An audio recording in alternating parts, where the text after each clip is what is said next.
So in this problem, we are going to be finding the forces that lie on these axes. So we'll start with a free body diagram. Even though that's a box, we're going to use a dot because I like dots. Forces acting on, we have our force normal, which is pointing perpendicular to the surface it's resting on. We have our force of friction, which is pointing parallel to the surface it's resting on and preventing it from moving down because it's status friction. And then we have our force of gravity, which is Fw, which points straight down plumb to the earth.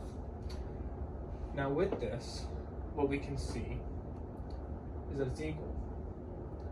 This object is not moving. Static friction is opposed by the force of normal, and the force of gravity, Fw, opposes both of the upwards directions. What the question is asking is to find the forces that lie on the axis provided. So in reference to these axes, what we can say is this is parallel to the y, and this is parallel to the x. This is not in the same direction as our axes, so that is disregarded when it comes to this question. Our answer is going to be Fn and Ff, the force normal and the force of friction.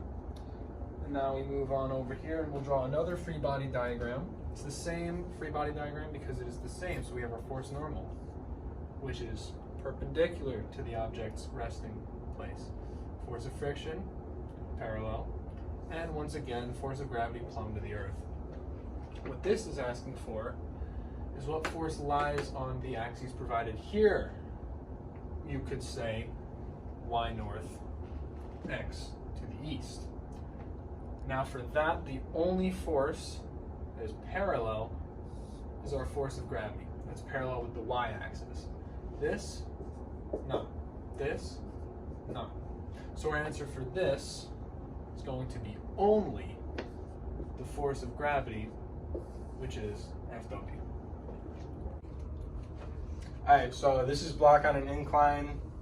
Our first problem is find the sum of forces in the y direction. So to do that, we have to take the components of Ff and Fn and take Fw and add them or subtract them all together, and that will give us Fy. So in order to do that, we come and we draw the components of Ff. So this is Ffy and this is Ffx. And this is angle theta because this is angle theta. So when this is perpendicular, horizontal to this, it's the same angle. And then your components of Fn would be Fny, and this would be your Fnx in the negative direction for x there, positive direction x here. And this is also theta, as we all agreed on. Yep. All right, so to find Fy, you have to take the sine of theta from Ff. So you would do Ff sine theta equals Ffy. And then to get your y in the Fn direction, you have to do Fn cosine theta, and that will give you your Fny. And for sum of all forces in the y direction, you have to use all of the y's. So we also have Fw, and if this helps, this is in positive direction, this is in a positive direction, and Fw is in a negative direction. So when you come to your formula to write it out, you have F sine theta plus Fn cosine theta minus Fw, and that would equal Fy, your sum of forces in the y direction. All right, so for part 2 of that, we have to find the sum of forces in the x direction. So we take the same thing, and to find the sum of, to find FF in the x direction, you take the cosine of theta this time. So it would be FF cosine theta equals FF in the x. And then for your x in Fn, you would take the sine of Fn. So you do Fn sine theta, and that would equal your Fn in the x. And that comes out when you look at your components. You have FF to the x, which would be positive, and then Fn to the x, which is negative. So when you write it out for find sum of Fx, you have FF cosine theta negative Fn sine theta. And that is how you would find the sum of forces in your x direction.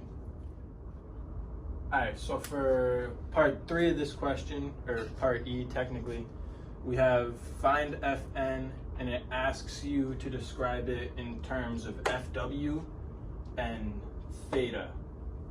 So to do that, we can erase some of this work because this isn't needed, and neither is this. So from geometry, you should know alternate interior angles. So if we come up here and we do this, and then we're drawing this basically up here. So if you draw this as your incline, you have FW would be along here, which would be your hypotenuse now, and this would still equal theta. So coming from this, you now have a triangle up here, which you can just take the cosine of theta. No, it's cosine, isn't it? Try to find FW. We're describing. Alright, so for part E of this question, we have to find Fn. For part E, we used the axis of A, but to make it simpler for us, we just rotated by theta degrees, which we show here. And to find Fn, we have to find everything in the y component because Fn is in the y direction. And the question says do not use FF. So FF is, not needed. So to find Fn, we then have to take the components of, this marker sucks, of Fw, which this would be Fwy, and this would be Fwx, which is irrelevant. So this is angle theta, and to get Fwy, we would have to take Fw cosine theta, which would then equal Fn, because the block is not coming off of this. So then Fn in turn equals Fw cosine theta. Is that because F net is equal to 0? Yes.